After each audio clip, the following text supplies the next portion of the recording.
Hello, everyone, and welcome back to another episode of The Push with Nick and KP. We are here, as promised, to do something again a little different. It is simply due to WWE's announcement of their first match, known as an Immortal Moment in the WWE Hall of Fame. KP and I, were kind of going back and forth and thinking, what would we put in there if it was up to us? What would we put in there, next? So we've come up with a few ideas.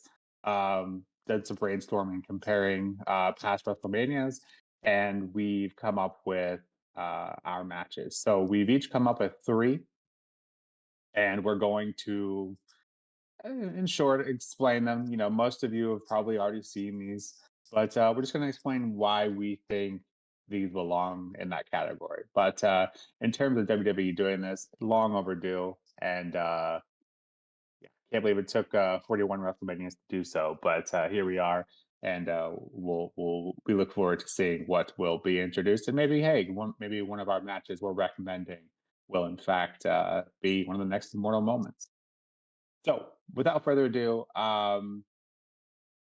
KP, I put some guesses on there for yours, and just so everyone knows, those three matches were Edge versus Foley at WrestleMania 22, the Dudley Boys, Edge and Christian, and the Hardy Boys at WrestleMania 17, and Undertaker versus HBK at WrestleMania 25. So, without further ado, I'm going to pass you over to KP, and we're going to see how close I got. So the short story is you were very, very, very close. So when it comes to Undertaker and Shawn Michaels, I think that everybody always resonates with their WrestleMania 25 match. For me personally, I prefer the WrestleMania 26 contest that they had a year later, just purely because of what it meant. So you had obviously Shawn Michaels and Undertaker go 1-on-1 last year. At time of this particular match here right now, and I think because of what happened then, and Michaels was so close, he felt like it was possible that he could end the streak. And then he spent basically a good, 9 or 10 months probably just prepping himself and desperately trying to get into that match with Undertaker once more to give it another shot, to give it another crack. And it was just a story of just someone who was so absolutely driven with taking that streak away from the Undertaker, and then ultimately it ended up with being not just for the streak, but also for the career of Shawn Michaels. That was the payoff for the match. So it was either one man was going to lose his career or one man was going to lose his streak. So for me, just everything that was involved, what it meant to both men, what it mostly meant to Shawn Michaels, trying to ultimately just end this phenomenal streak. I just felt like it had a much larger feel to it. But the match itself, I genuinely believe is as good as WrestleMania 25 as well. I think both of them are absolutely up there with the greatest WrestleMania matches of all time. There's very little to choose between both matches, but the reason I choose this one, like I said, is because of the stipulation, I suppose, what it means to both men, and ultimately what was on the line during the contest. But I mean, towards the end of the matchup, you got both men who are absolutely spent. You got Shawn Michaels kicking out of tombstones. You got Undertaker kicking out of Sweet Chin Musics, and both men are just really just earning the respect of one another. It's a throwback to their match from last year. It's basically as good as that was. In my opinion, it's a little better because of everything. But I think when it comes to the very end of the matchup, when the referee hit the mat for the count of 3, Shawn Michaels' career being over and Undertaker's streak continuing, for me, that was just like an absolutely huge moment. I hadn't long started watching wrestling at this point. I think I've been watching it for a couple of years. So, I think when I saw, Shawn Michaels' career was literally over, I was thinking to myself, wow, that's it, is it? Because obviously I was new at the time, so that was a huge moment for me. So I guess sort of nostalgia involved, plus the feeling of what it meant, plus the quality of the match. I just think generally all three little bits of elements there going into it in a big combination, it just made it absolutely immortal for me, which obviously is ironic for what we're talking about here. The second match, the I'm going to be talking about is for the tag team championships, and that was WrestleMania 17, and that would be Edge and Christian versus the Dudleys versus the Hardy Boys. This match was absolutely fantastic. It was chaos, it was carnage, it was just bonkers throughout the entirety, and ultimately in the end, it was something that I think the commentator said will be one that we'll talk about forever, and I would agree that we will do that. We'll talk about this one for a very very long time. In my opinion, this is the greatest tag team match in WrestleMania history. Just because of like what everyone brought to this. There was outside interference, literally one person helping each team. There was just chaos between all of those. You had big tag team moves between the teams. You had, stunts off of ladders. You had the iconic spear from Edge through Jeff Hardy, taking him down. You had men going through tables, like from in the ring on the ladder to the outside to the tables. You had, Jeff Hardy swanton bombs. There was literally, there's so many things I can mention in this matchup. There's like a quick summary there, but it's just the pure chaos and craziness of the match. It's just so much fun. Absolutely terrific watch. But yeah, one of my favorites, my favorite of all time, Edge being in this one as well, does help me to decide this one, to pick it. And yeah, like you said, Nick, you chose this one as a guess for me. You're very, very close with the Undertaker and Shawn Michaels one being just the wrong year, but choosing this one, it just makes a lot of sense. To be fair. Wait, did you choose this one? Hold on, I can't remember what you did. Yeah, you did. Yeah. So yeah, choosing this one, it does make a lot of sense because how much I love Edge and just what the match was. It was just a revolutionary for the tag team division. This is the second TLT match that they had, and it was as good as the first one. Who knows, maybe a little bit better. Obviously, we can all talk about that, whatever. But it was absolutely fantastic, and that's why I chose this matchup. It literally does live on forever. Matchup number 3 is a personal favorite of mine. This is one of my absolute favorite matches of all time, and in recent memory, probably my favorite match. And this is the matchup between the Usos and Kevin Owens and Sami Zayn at WrestleMania 39. WrestleMania Goes Hollywood. This is for the WWE Undisputed Tag Team Championships, and when I watched this matchup, I couldn't take my eyes off the screen. So my favorite current day superstar is Sami Zayn. For those that know me very well, I just absolutely love the man, and I also very very much love Kevin Owens. So to have two guys that I just two of my favorites, that obviously helps out straight away off the gates. The Usos, I believe, one of, if not the greatest tag team of all time. Absolutely tremendous, when they're in the ring competing with one another. And I think this match, what it meant, being the longest reigning tag team championship reign of all time with the Usos, holding the gold, going into WrestleMania, Sami Zayn with his history in the bloodline, Kevin Owens, the story of him sort of, trying to go out the bloodline as well. Sami Zayn and Kevin Owens eventually becoming friends again and teaming together to take on the Usos to end the historic run. The story was just there, and it was ultimately just amazing how it worked out in the end. But the matchup itself was fantastic as well. There were near falls, there was drama, there was just pure, crazy moments throughout the entirety. And yeah, just like I say, I mentioned drama. There was a lot of drama in this one. There was so many moments where you could have been like, "Oh, that's probably it," and then there's a big kick out, and there's something else that happens. There's a save or whatever. So yeah, it's just it was just the drama was intensified, was heightened throughout the majority of this contest, and obviously what all sort of like stemmed down to in the end was Sami Zayn was never trusted by Jey Uso in the bloodline, so you got that sort of history between the two of them, and with Sami having Jey at his disposal at the end of the match and hitting those haluva kicks back to back to back. And then to go for the cover, just Sami does like a little smirk before he hits the third haluva kick. And when I remember watching this live, when I saw him about to go for the third haluva kick, and the camera zooms into his face, you see the slight smirk. When I saw the smirk, I was like, "This is it. This is the moment right here." The third haluva kick hits, and then it's just over from there. Absolute scenes. The crowd have a massive pop. It's just a massive, massive moment. So yeah, for me, ultimately one of my favorite matches of all time, and in recent memory, my favorite match, in the last few years. So all three of these, I think I've basically done my bit to sell them. Nick, You got very, very close with Undertaker and Shawn Michaels. You got the TLC contest. Not so much with Kevin Owens, Sami Zayn, and the Usos. But what do you make of all of these three? Like, where are they on maybe your immortal moments of WrestleMania? Well, in terms of my guesses, it felt like I actually did look through Sami Zayn matches at WrestleMania because obviously knowing he's your current favorite, I thought for sure there'd be one on there. Then I looked through his matches, and don't get me wrong, he has tons of them, but I wasn't sure if any of them felt like they were, immortal moment worthy.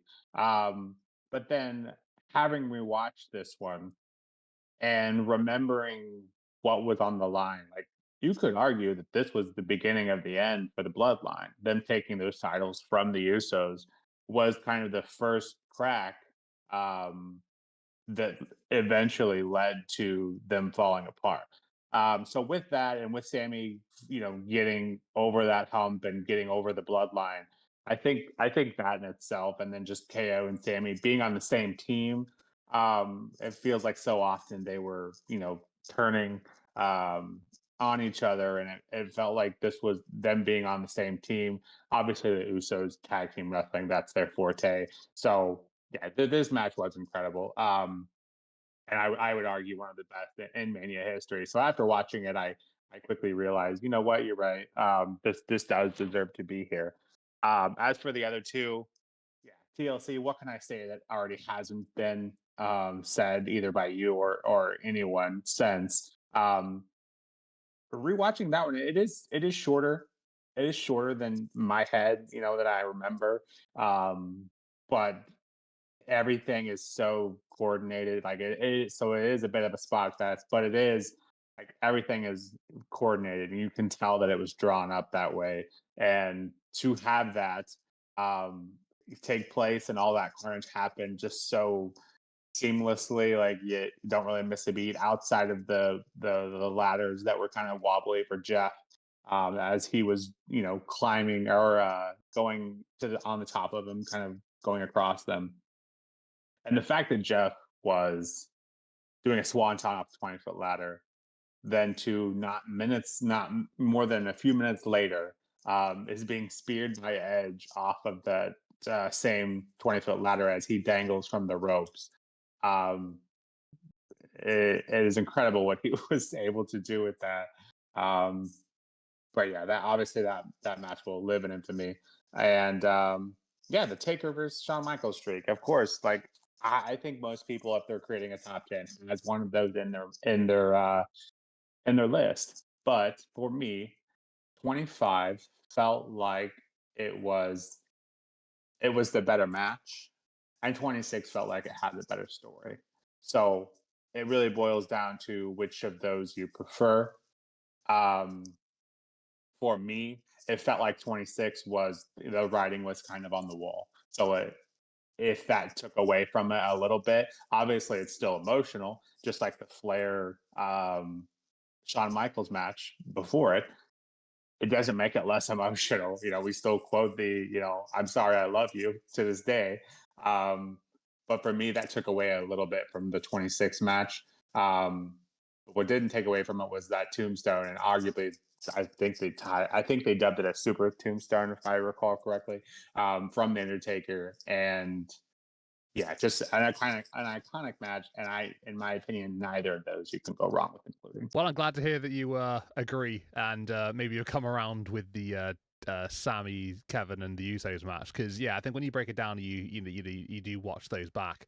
They really are just absolutely just in the moment, just delivering, and just everything about it felt so big. But yeah, these three matches, that they're the reason I chose them. I'm not going to go too much more into all of that because we're going to go on to onto Nick's picks now.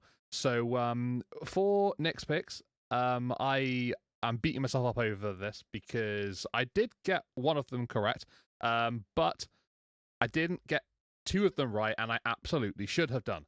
So I had in my head before I even wrote anything down and did any research that I had the triple threat match for the World Heavyweight Championship at WrestleMania 20, and I 100% should have just put it down, but I thought, okay, because of one of the guys in there, maybe he wouldn't choose it. But he absolutely did, and I completely understand why.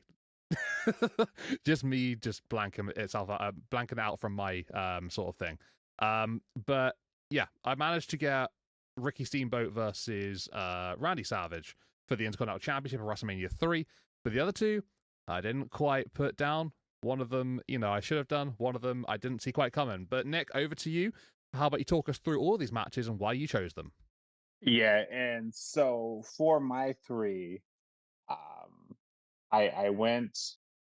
I actually debated putting one of the HBK Undertaker matches in mine, but call it creative thinking or whatever, what have you. I just knew that you were going to, so that kind of put a play, and I felt like all of these just stand for something a little different. Um, in retrospect, not knowing, but having a feeling, knowing which ones you would choose, felt like these three were more to me, but also a little different from what you were picking. So, yeah, WrestleMania 3, Savage and Ricky the Dragon Steamboat. This is just a match to me that just I it is a bit of a cliche, but it is just it's kind of timeless. I think back in WrestleMania 3, it was by far the best match on that card. That card doesn't have a ton going for it, even with the Hogan and Andre match, and the significance that that had. Um, for me, in terms of wrestling standpoint, I very much like the workhorses, the technical wrestlers. That's my forte. Um, and Ricky the Dragon Steamboat embodied that and was so before his time that this match in WrestleMania 3 could have easily been at WrestleMania 41, just due to how ahead of his time he was. Obviously, Savage is no slouch either. He had several matches that were on my list of contenders as well. But this match was just orchestrated from beginning to end. And I know I've already used that on one of your matches, but it was very much ahead of its time. And if you've never seen it or haven't in a long time, I suggest go back and watching it because it's his. It is just it didn't belong in on that card. It belonged in the current wrestling because back then wrestling just wasn't like that, and these guys made it appear that they were able to do something that had never been done before in terms of in ring storytelling and false finishes. Back then, they weren't a thing. You hit your finisher, and that was that. False finishes here and WrestleMania 3 were a thing, and uh, and then that's part of the prestige of that match because no one else did that. My second match, yeah, it is controversial, and because of events that took place. I'm not going to go into, and I'm not going to even say his name, but that is the triple threat match at WrestleMania 20. And just for a moment, allow us to put aside the out of ring uh, scenario. Let's just talk about the wrestlers and their in ring work. To me, this was the original. This was the proof that in Vince McMahon's company, you could make it without being this huge guy coming over from WCW and working his way all the way up to WWE. This was the beating Triple H and Shawn Michaels. That's no feat and a one-on-one basis, but to be able to beat them both, for both of them, HBK and Triple H to just their faces just be covered in blood, and even Benoit having blood all over him. Jr. asking if did he get busted open as well? No, it's the blood from the other two guys. They really sold him as being a main event guy, and um, props to them. Obviously, HBK was loitered through my list as well in terms of being a potential candidate, but this was the one. This is the one, and maybe it is a bit of nostalgia, um, but I don't think having rewatched it again, probably for the 100th time, it doesn't feel like it feels like this is a worthy moment, because this was the original story that we saw told later in several instances, and this one to me was the original, and in my opinion, the best. So, uh, yeah, going off that one is I had to put a women's match in here, because it felt like in terms of immortal moments, it felt like obviously we've come a long way with the women's wrestling, and it was basically a matter of which one do I choose. And so I decided this one. No, it wasn't the first main event, but it was three of the four horsewomen's um, first WrestleMania match at WrestleMania 32. All three of these women had debuted not even a year later. They were still under a year on the main roster, and these three women going at WrestleMania for their first time and starting that women's revolution on main roster. We introduced a new championship to replace the old Divas Championship. This was iconic for all the right reasons, right? And it was just a matter of who was going to win. Yeah, but this to me, and I didn't start watching wrestling until about WrestleMania 15. I've seen all of them before, but up until 15 to 32, this was the first time in a long time that women felt like a big deal. They weren't just being brushed aside. Even back in Trish and Lita days, like they had their matches, but they were always on the shorter side because they weren't given. These three women and this woman's evolution um, really turned that around and proved that they could do just as the men do. And so that's my reason for this match. And yeah, my only complaint was the Ric Flair ending. But compared to the other matches I had on there, their endings pissed me off just a little more. So with that, KP, thoughts on these matches? And do you believe they are worthy of the Immortal Moments tag? Okay, so yeah, I think ultimately off the bat, these three 100% to be deserve what 100% deserve to be in the conversation for an immortal moment. We'll break it down bit by bit. So I went back and watched all three of these matches. I say went back and watched them. There was one that I hadn't seen before, and I'll say which one that is when we get to it.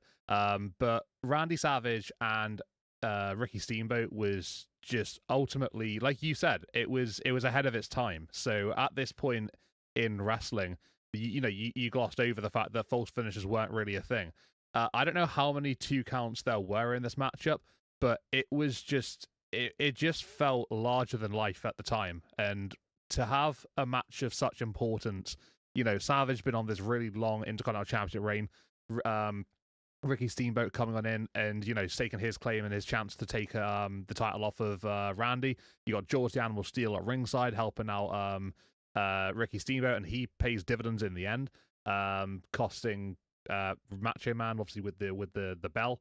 I think just even without like if you were to take that away, like you can obviously include it with obviously what it was, but the match was just phenomenal from start to finish. Both men were just absolutely brilliant.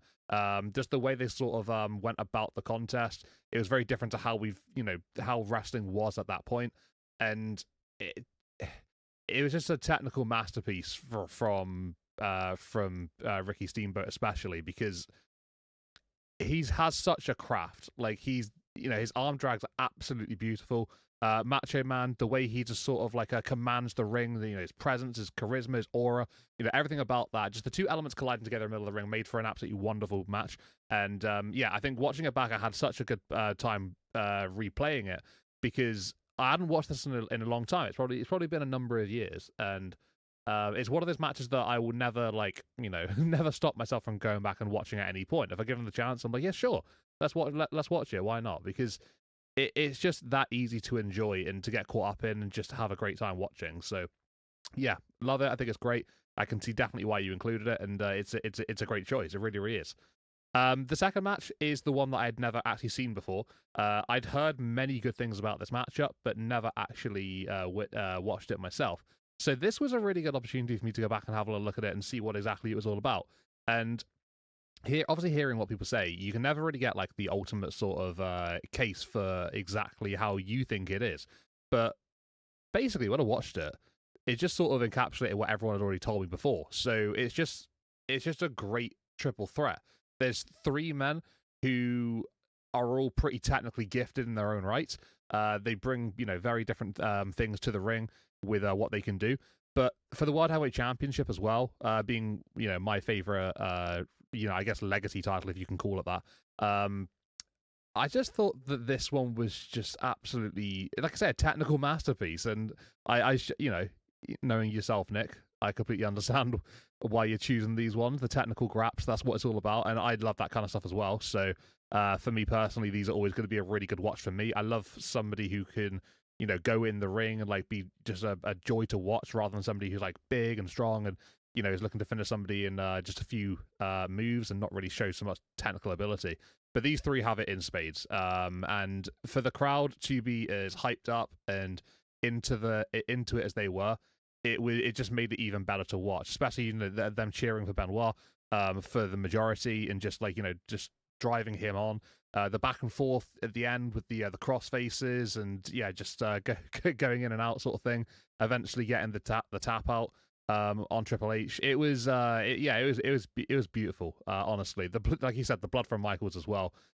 Quite early on in the contest, it just made it even more sort of so much of a spectacle to watch. But yeah, I had a great time watching this one. Not gonna lie, it's obviously first time for me actually seeing the match, but I could definitely see why you chose it. It's a great addition, and unfortunately, probably won't ever be recognized because of one of the members in the matchup. But I think when you look past when you just focus on the wrestling that's involved here, I think it's definitely worthy of being involved in the conversation. And it is a shame, but yeah, it's a terrific match. If people haven't watched it, please do because it is brilliant. And then the other triple threat, the women's matchup. Yeah, I mean, I don't really have anything bad to say about this matchup either because this is when divas became women, and honestly, it was needed for such a long period of time. The movement just wasn't there, and when it sort of stemmed up and it got into that sort of that hyper momentum, it's all sort of just rolled into this big moment. And I think to have three of the four horsewomen in this matchup, like you said, all three of them debuting at WrestleMania. It's the first ever time competing on the grand stage of them all. They looked like they'd been there before many times, all three of them. The presentation was fantastic with all three of their entrances. You had Becky Lynch with her pyro, the smoke and the scene, whatever, and just the way that she was enjoying herself in her entrance. You got Sasha Banks, who's obviously had the entrance with Snoop Dogg, and the live singer. I do not remember the name off the top of my head, even though I watched it this morning. I can't quite remember her name. But just the way that she's presented to the ring as well, absolute star power. For her debut as well, like that would be somebody who normally would have been at WrestleMania a fair few times already, but to have your first WrestleMania match, your song is partly sung by Snoop Dogg. It's a huge moment. And then Charlotte Flair coming down with her dad, Rick. You got the fireworks in the background, the robe, which was made partly from Rick's robe once upon a time. And yeah, just the presentation again for herself. All three of these women just presented as absolute stars. And ultimately, that is so important with what this match meant because they're no longer divas. They were divas for too long. They're now women. They've got the women's championship. That's what this match was for. The Diva Championship was a thing of the past after this one. So, just they made it as big as they could, and that was absolutely the right thing to do. It was fantastic, and the match itself was brilliant. You talk about all three of them being so sound in the ring and just knowing exactly what's needed. They got great chemistry together, all three of them. Obviously, being part of the Four Horsewomen, it just makes sense. Coming up from NXT, spending so much time together on the road, to shows, whatever, competing many times before. Yeah, I mean, you don't really need much more from this. Ric Flair at ringside, yeah, maybe he was a little bit of an unnecessary addition. You could probably say that for sure, and he played a big part in the end with holding Sasha to, allow Charlotte to get the submission on Becky. But yeah, I really enjoyed watching this match because you look back on it, and obviously we know what all three of these women are doing now, what they're like now, and how they are.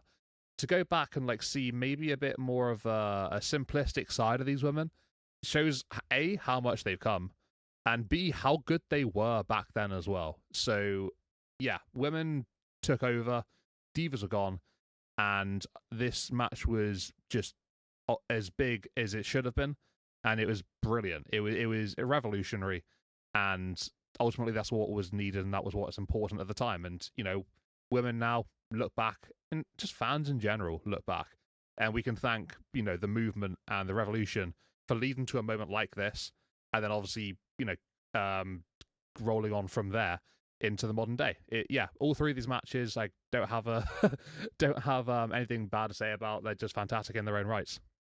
So yeah, with that, I feel like all six of the matches we had here certainly changed the landscape and changed the possibilities of what could happen down the line. Each of these hold a very special place in our own hearts, obviously, but yeah, they will forever be in our eyes immortal moments. And as you mentioned, one of these probably won't ever make that list, but that is a damn shame because that is, in my opinion, one of the best matches that they have ever put on at Mania. So with that, this has been it's kind of in its own little area here, but this has just been our thoughts on who we think WWE should next include and for the immortal moment for WrestleMania. So with that, we will be back with another episode of The Push with our SmackDown recap here in just a couple of days. But yeah, with that, we are down to just 4 shows before WrestleMania and 3 main roster shows. So we look forward to seeing you soon. Take care.